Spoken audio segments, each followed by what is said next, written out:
4월 미실업률이 4.2%로 전달과 같고 17만 7천 개의 일자리를 늘려 아직 견고한 고용 성적을 유지한 것으로 나타났습니다. 미국이 2월부터 $800 이하의 중국산 온라인 수입품에 대해서도 면세를 폐지하고 관세를 부과하기 시작했습니다. 트럼프 행정부의 불법 이민 단속에 동참하는 지역 사법당국들이 4배로 확대된 것으로 보도되고 있습니다. 텍사스 남부 연방지방법원은 트럼프 행정부가 적대국 외국인법을 적용해 외국인들을 추방하는 것은 불법이라고 판결하고 영구 금지시키는 판결을 내렸습니다. 로버트 케네디 주니어 보건복지부 장관이 백신 승인 절차를 강화하면서 올가을 코로나 백신 출시가 지연될 가능성이 제기되고 있습니다. 시청자 여러분 안녕하십니까? 워싱턴 뉴스 투데이입니다.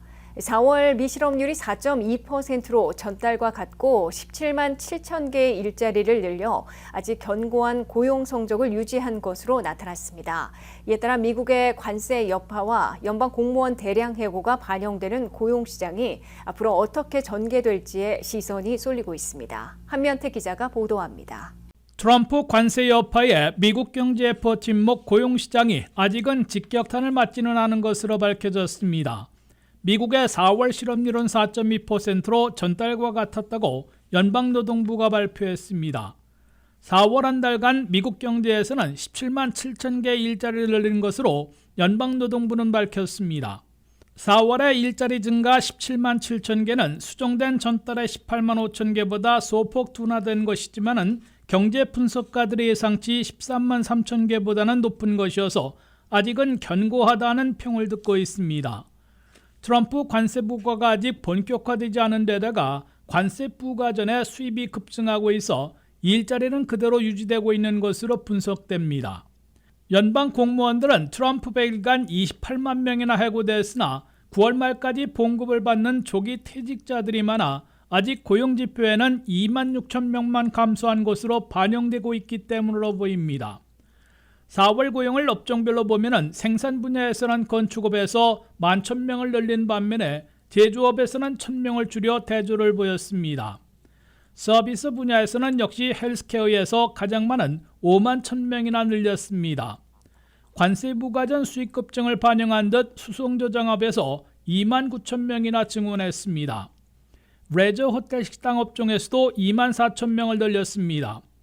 프로페셔널 비즈니스업에서 17,000명, 재정활동에서 14,000명을 증가시켰습니다. 정부에서는 연방이 9,000명을 줄인 반면에 주정부 6,000명, 로컬 정부 13,000명을 늘려 이를 합하면 10,000명 증원했습니다. 4월의 시간당 임금 시급은 연율로 3.8% 올라 4% 아래를 유지하면서 소득 증가에 따른 물가 오름세 위험은 아직 그리 높지 않은 것으로 나타났습니다. 트럼프 대통령이 각국별 상호관세 부과를 90일간 유예하고 일부 타격 경감 조치를 취하고 있어 관세 여파가 한꺼번에 고용과 인플레이션, 성장에 치명타를 가하지 않을 수도 있으나 얼마나 여파를 미칠지는 누구도 알 수 없는 불확실성이 지속되고 있습니다. WKTV 뉴스 한면택입니다. 미국이 2일부터 $800 이하의 온라인 수입품에 대해서도 면세를 폐지하고 관세를 부과하기 시작해 온라인으로 주문하는 중국산을 비롯해 소액 상품들의 가격이 오르기 시작했습니다. 중국의 쉐인이나 테무, 이를 본딴 아마존의 홀등을 통해 중국산 소액 상품을 사는 경우에도 면세 혜택이 없어지고 중국에 대한 145%의 관세가 부과되고 있습니다. 온라인에서 $800 이하 소액 상품을 사는 경우 중국산 등 외국산이면 2일부터 면세가 폐지되고 각국에 대한 관세가 부과되기 시작해 가격 인상이 현실화되고 있습니다. 트럼프 행정부는 $800 이하의 소액 수입 상품에 대해 면세해줘온 최소 기준 제도를 2일자로 폐지했습니다. 이에 따라 온라인으로 주문해 수입해오는 모든 수입품에 대해서도 각국에 부과된 관세율을 적용해 관세를 물리기 시작했습니다. 온라인 수입품의 60%를 차지하고 있는 중국산의 경우 그동안 $800 이하의 상품이면 세금을 물지 않아왔으나 2일부터는 현재 중국산에 부과된 미국의 관세율인 145%를 물게 됐습니다. 관세 부과만큼 전부를 소비자 가격에 넘기는 것은 아니지만 온라인으로 주문한 중국산 소액 수입품들의 가격이 인상된 것으로 나타났습니다. 한 온라인 쇼핑객은 6가지 중국산 소액 상품을 주문했는데 예전에는 83달러 80센트였으나 지금은 92달러 8센트로 올랐다고 밝혔습니다. 소액 수입품들이어서 개인별로 구매 시 가격 급등을 피부로 체감하지 못할 수도 있으나 전체 온라인 상거래 규모를 보면 수백억 달러에 달하고 있습니다. 미국의 CBP 세관 국경보호국은 2024 회계연도 한 해 동안 800달러 이하의 소액 수입품들만 해도 13억 6천만 개, 금액으로는 660억 달러어치를 통관한 것으로 밝혔습니다. 온라인 거래로 미국에 수입해오는 800달러 이하 소액 상품들은 전체에서 83%나 차지하고 있고 그중에서 60%는 중국산으로 집계되고 있습니다. 그 다음으로 캐나다산이 8%, 영국산의 순으로 나타났습니다. 온라인 거래 중국산 소액 수입품들에도 145%의 관세가 부과돼 상당 부분은 미국 소비자들에게 전가돼 가격이 오르기 시작한 것으로 해석되고 있습니다. 트럼프 관세로 미국은 온라인 상거래로 거래되는 800달러 이하 소액 상품들에도 관세를 부과해 관세 세입을 늘리게 됐습니다. 미국 내 중소업체들은 중국산에 밀려 사업하기가 어려웠다가 회복할 기회를 얻고 있는 것으로 보입니다. 그러나 미국민 소비자들은 소액 수입품들의 가격도 올라가 비용을 더 들여야 하는 상황을 맞게 됐습니다. 전반적으로는 온라인 쇼핑에서도 더 비싸게 물건을 구입하거나 덜 사게 돼 미국 경제 전반에서는 소비 위축을 가져올 것이라는 분석이 제기되고 있습니다. 트럼프 행정부의 불법 이민 단속에 동참하는 지역 사법당국들이 4배로 확대되며 불법 체류자 체포도 크게 늘고 있다고 AP통신이 보도했습니다. 5월 1일 현재 287G 프로그램 중 태스크포스로 불법 이민 단속에 동참하고 있는 지역 사법당국들이 39개 주 517개 기관들로 4배 확대됐으며 플로리다에서는 지난주 합동작전으로 4일간 1,120명을 체포했습니다. 한면태 기자가 보도합니다. 트럼프 행정부는 사상 최대 불법 체류자 체포 추방작전에 아이스를 중심으로 모든 연방사법기관들을 총동원하고 있으나 아직도 한계가 있기 때문에 각 지역 사법당국들의 동참을 확대시키고 있으며 불법 체류자 체포도 다시 대폭 늘리고 있습니다. The Trump administration is committed to enforcing our immigration laws, especially for those aliens who have received final orders of deportation. There are currently around 1.4 million illegal aliens who have been ordered removed but remain here in violation of the law. You cannot open the door, you cannot answer our questions, you cannot open your car door, you consider it to evade law enforcement. 각 지역 사법당국들을 연방이민법 집행에 동참시키기 위해 사용하고 있는 287G 프로그램이 트럼프 행정부 출범 이래 근 4배나 확대되면서 부진했던 불법 체류자 체포도 급증하고 있다고 AP통신이 보도했습니다.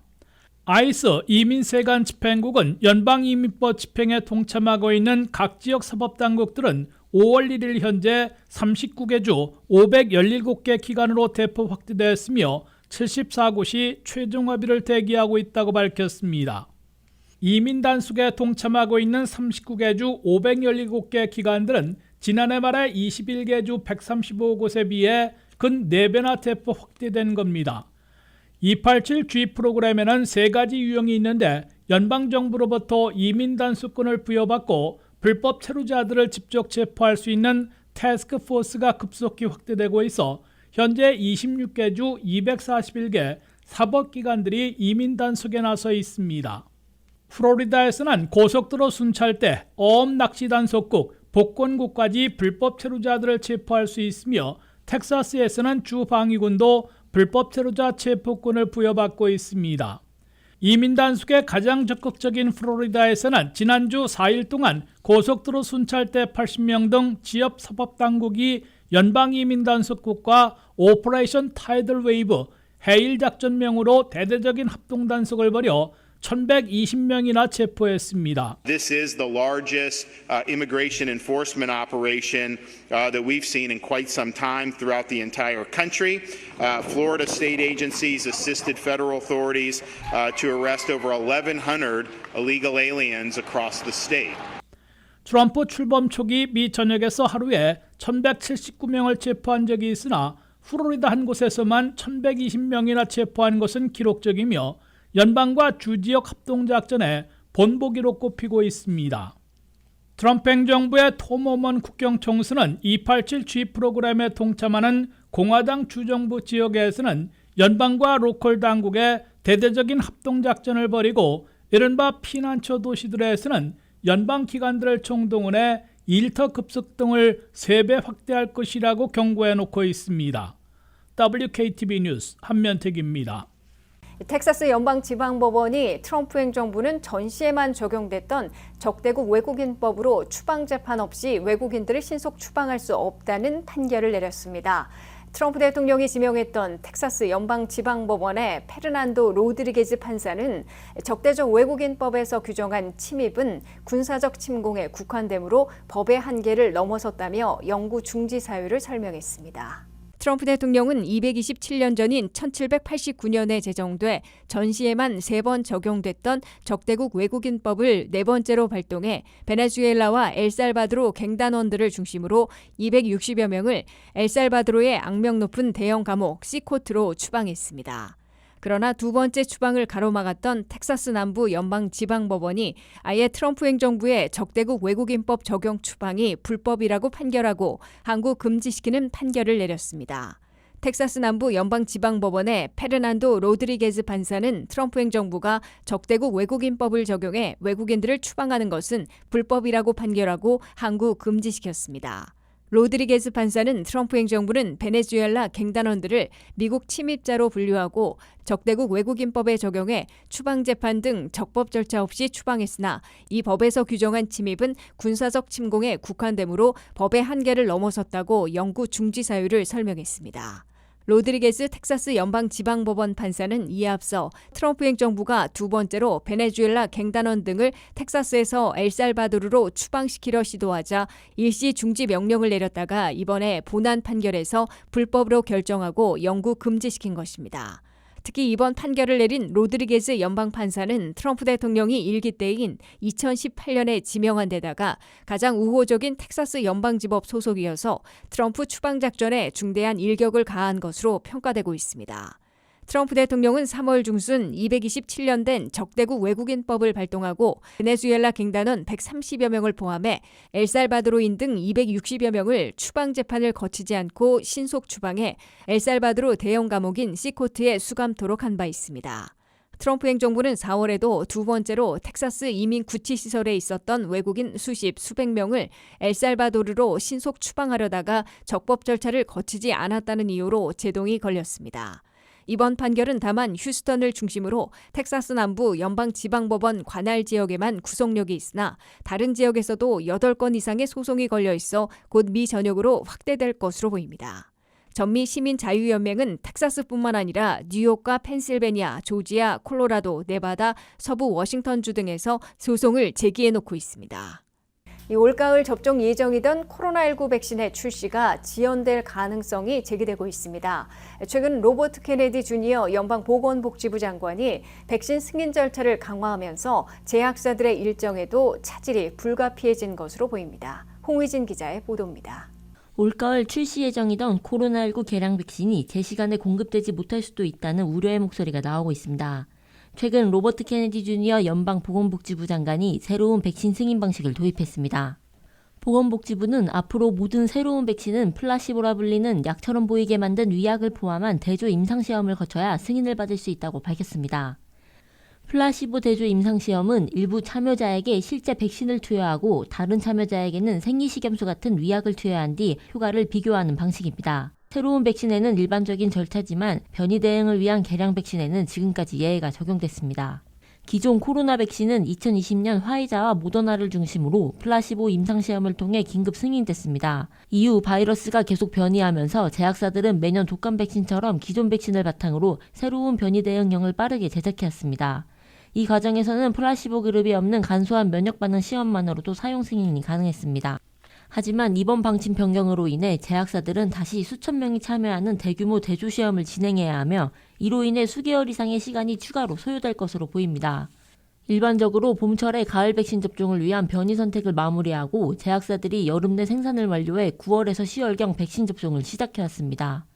전문가들은 새 규칙이 적용된다면 이번 가을에는 백신 수급이 늦어질 수밖에 없다며 우려를 표하고 있습니다. 전문가들은 만약 FDA가 화이자와 모더나의 개량 백신을 신규 백신으로 간주해 새로운 임상시험을 요구할 경우 올 가을까지 백신이 준비되는 것은 사실상 불가능하다고 보고 있습니다.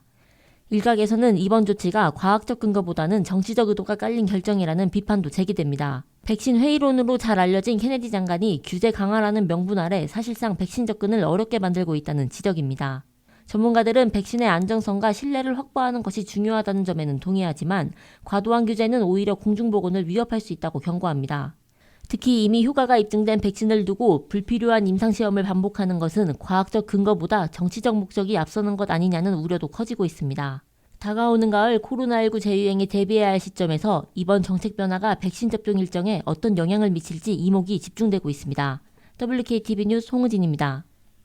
이상으로 워싱턴 뉴스투데이를 마치겠습니다. 시청해주신 여러분 고맙습니다.